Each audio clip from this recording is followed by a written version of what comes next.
Okay guys, kembali lagi untuk preview AFC Cup Interzonal Semi-Final di antara ATK Mohon Bagan mentang Kuala Lumpur City. Okey, macam aku cakap, aku bukan pakar taktikal ke pakar formasi ke apa. Kita nak tengok kelebihan ataupun kekurangan ATK Mohon Bagan ni, apa dia punya kekuatan, apa dia punya kelemahan dan macam mana perjalanan dia sepanjang AFC Cup 2022 ni. Okey, kita tahu masa mula-mula sepatutnya KL akan dapat bye, akan layak terus, tapi disebabkan FIFA dah tarik balik masalah yang dihadapi oleh India, ATK Mohon Bagan dibenarkan beraksi menentang KL City nanti. So game akan berlangsung esok di Salt Lake Stadium, Kolkata, India, yang stadium tu tak silap aku boleh dipenuhi 85,000 penonton. So bersama-besar macam Bukit Jalil jugalah. Sekarang ni coach dia dikendalikan oleh Juan Fernando.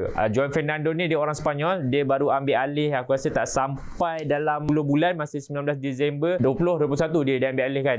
Okey, untuk kita tengok perjalanan di Mohon Bagan ni, sebenarnya ramai orang kata dia King of India, tapi bila aku check, aku buat research balik, last season dia dapat nombor 3 secara overall dalam league dia, India Super League. But team league dia pun tak banyak macam kita je, 11 team dia dekat sana. Kita lebih sikit lah, ada 12 team untuk liga utama. Kita tengok sekarang ni tim Mohon Bagan dia dapatkan nombor 3, so dia dapat pergi ke AFC Cup dengan kena lalui pusingan playoff. So pusingan playoff dia kena lalui 2 pusingan playoff. Yang pertama dia lawan dengan tim daripada Sri Lanka, Blue Star Sri Lanka. Diorang menang 5-0. So tu untuk first round. Second round, sebelum diorang layak ke group stage, diorang kena lawan klub daripada Bangladesh, iaitu Abahani Limited Dhaka. Betul kan kalau aku salah aku sebut. So dia menang 3-1. Daripada situ juga diorang dah menang 2 game playoff tu, diorang layak ke pusingan group stage, iaitu diorang group D diundi dengan bersama tim daripada Gokulan Kerala.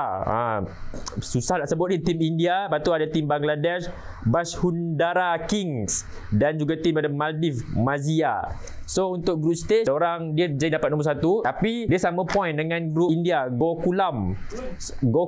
Diorang sama point, 6 point. Cuma kelebihan dia, diorang dapat jaringan yang besar, sebab tu diorang layak secara merit lah untuk pusingan seterusnya. Masa first game diorang kalah dengan tim India, Gokulam Kerala 4-2. Lepas tu diorang bangkit membantai tim dari Bangladesh, Bashundara King. Diorang menang 4-0, dan lawan tim Maldives diorang menang Mazia 2-5.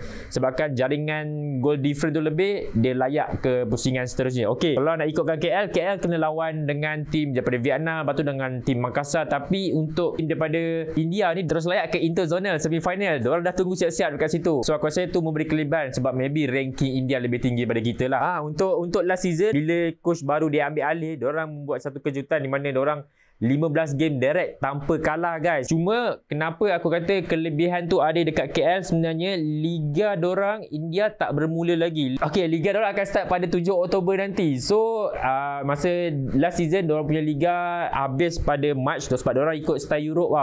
Dorang main 2 season, 2021, 21-22. So untuk season ni 22-23 belum start lagi, nanti bulan 10 baru start.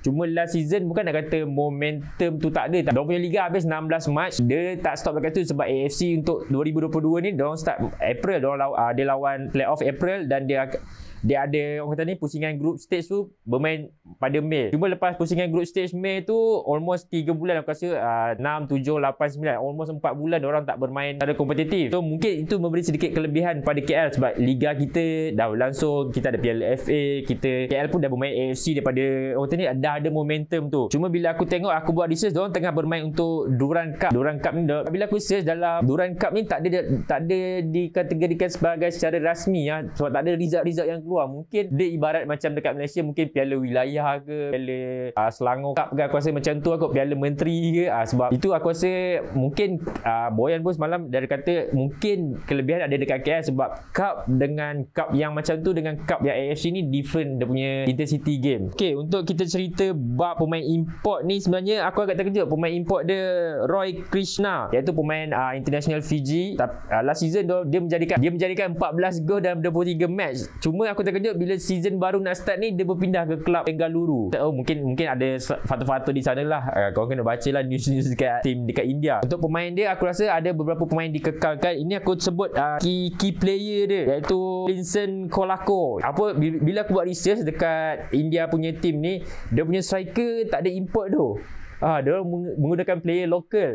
Mungkin pemain import dia ada baru bawa masuk baru bulan 9 hari tu. Cuma yang pasal AFC Cup tu dia menggunakan player lokal dia iaitu Linson Kolako. Pemain 23 tahun, berusia 23 tahun, seorang striker, dah menjadikan 3 gol, 2 assist dalam AFC Cup. Mungkin aku rasa ini senjata utama dia lah. Dan dia membawa masuk 2 pemain baru dia. Salah satunya kita ada abang Paul Pogba, Florentin Pogba. Dia baru masuk kelab Mohon Bagan ni. Dia bermain sebagai centre back. Dan satu lagi bekas pemain import Kelantan, Demetri Petratros. Betul ke aku kalau aku salah, dia pernah bermain dengan Kelantan. So dia baru masuk, belum lagi beraksi. Aku dengar 1 September itu diorang dah boleh daftar, dua player baru ni dah boleh beraksi. Dan aku rasa keserasian tu mungkin tak ada. Tapi tim India ni kalau ikut pada rekod AFC 2021, diorang pun sama sampai stage ni. Sebab diorang after group stage terus pergi ke semifinal interzonal ni.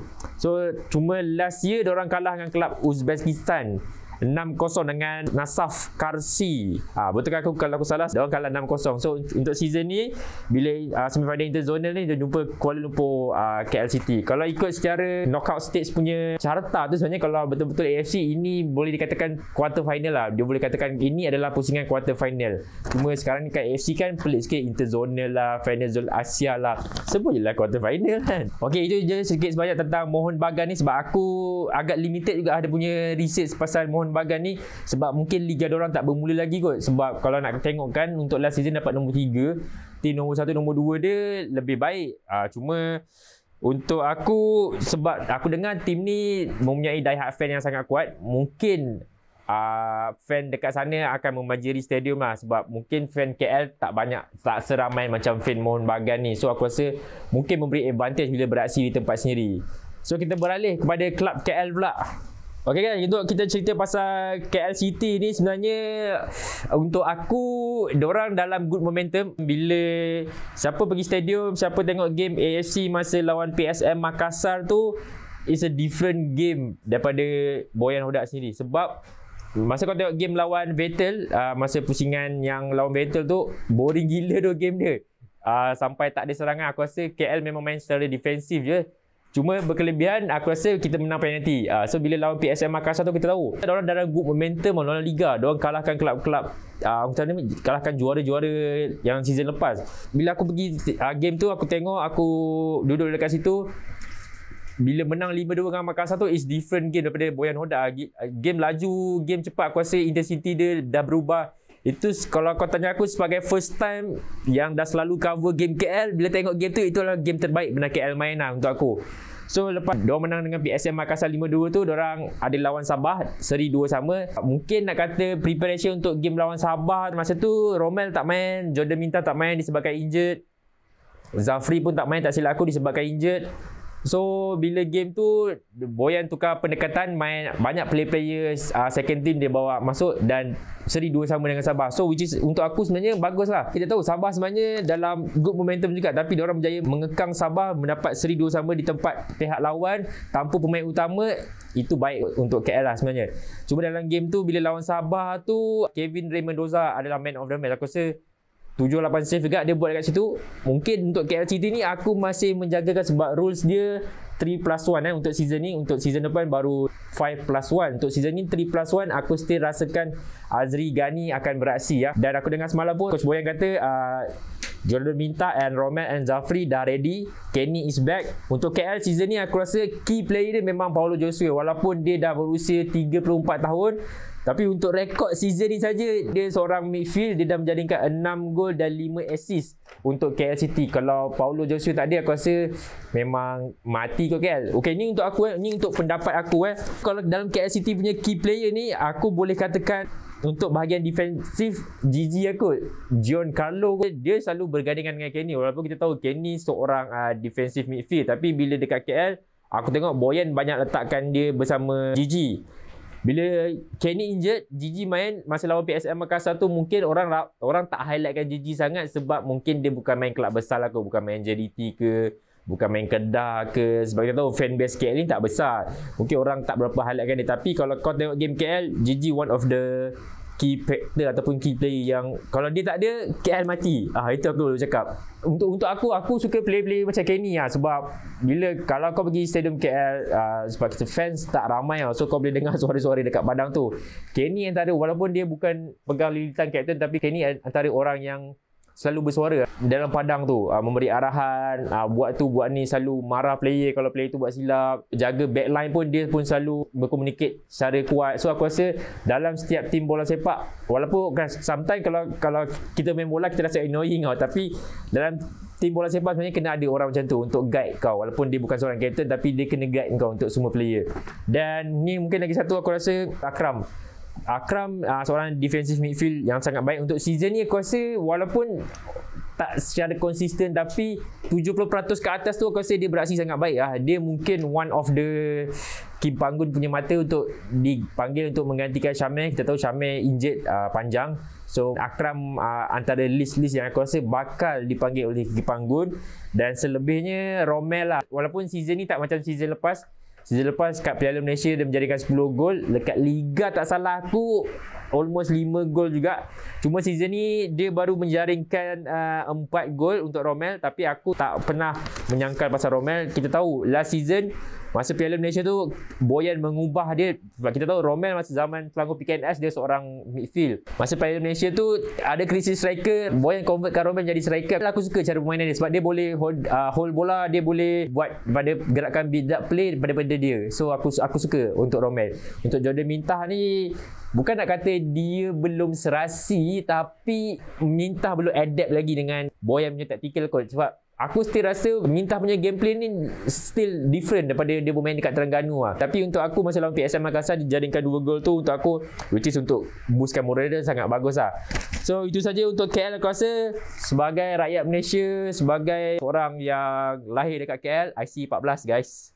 So aku nak tengok KL ni pergi jauh, boleh menjadi klub kedua yang mencipta sejarah, di mana JDT pun pernah juara AFC masa 2015. So aku harap KL, ini peluang KL sebenarnya. Aku rasa Coach Boyan ni dia specialist jugalah, sebab dia pergi mana-mana, dia pergi Kelantan ke JDT ke, ada piala dekat situ. So untuk KL dia pergi pun dah ada satu piala dekat situ. Aku tahu Boyan ni dia jenis orang yang bijak, dia akan pergi game by game. Taktikal dia berubah game by game. So aku yakin untuk game esok menentang Mohon Bagan ni akan menjadi satu game yang fight. Dan aku still rasa KL akan menang, akan layak untuk ke pusingan seterusnya. Kalau kita menang ni, kita akan pergi semi-final untuk AFC Cup 2022. Kita akan bertemu sama ada kelab Hong Kong ataupun kelab Uzbek. Itu tak salah aku lah. So untuk semua, jangan lupa teruskan support KL. Tak silap aku, diorang ada buat viewing party dekat area Mitek KL kot. So nanti kau boleh check lah Atras KL punya Instagram, diorang ada buat viewing party dekat situ. So mungkin nak memeriahkan lagi, inilah masanya. Tak ada sentiment club, kalau boleh datang support KL, mungkin boleh lepak dekat situ ramai-ramai untuk penuhkan, untuk tengok skrin besar dekat situ.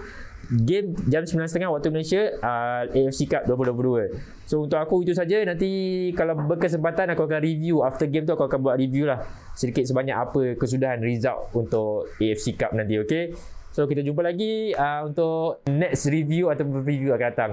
Thanks guys for support. Semoga anda sihat-sihat saja. Ciao.